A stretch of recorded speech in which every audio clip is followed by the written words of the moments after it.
कुशीतून मराठी हरवली होती. मराठी हरवली होती. मराठी भाषेला अभिजात भाषेचा दर्जा मिळावा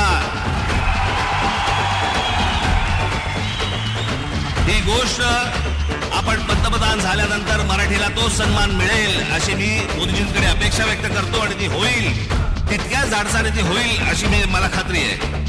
साहेबांनी प्रयत्नांची शिकस्त केली आणि मराठी भाषा अभिजात झाली.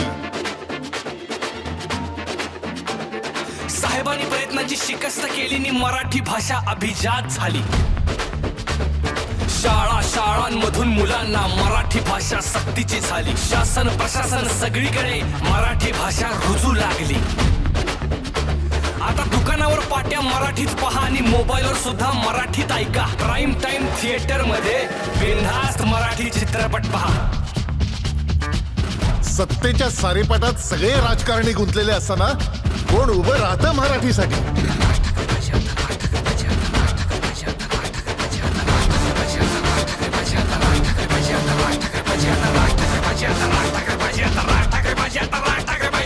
एकच माणूस उभा तो हाय सांगतोय खरं आणि खोटं काय.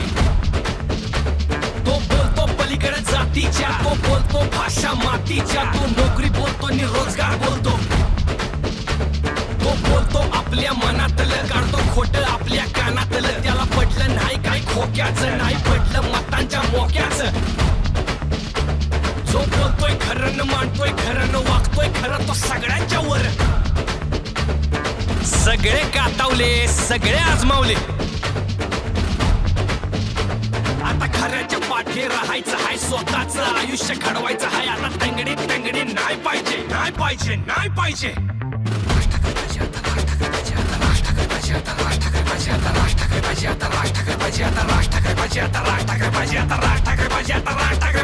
सत्ता हातात देऊन पाऊ, साहेबांच्या पाठी उभं राहून पाऊ, प्रचाराला गावात गावात जाऊ.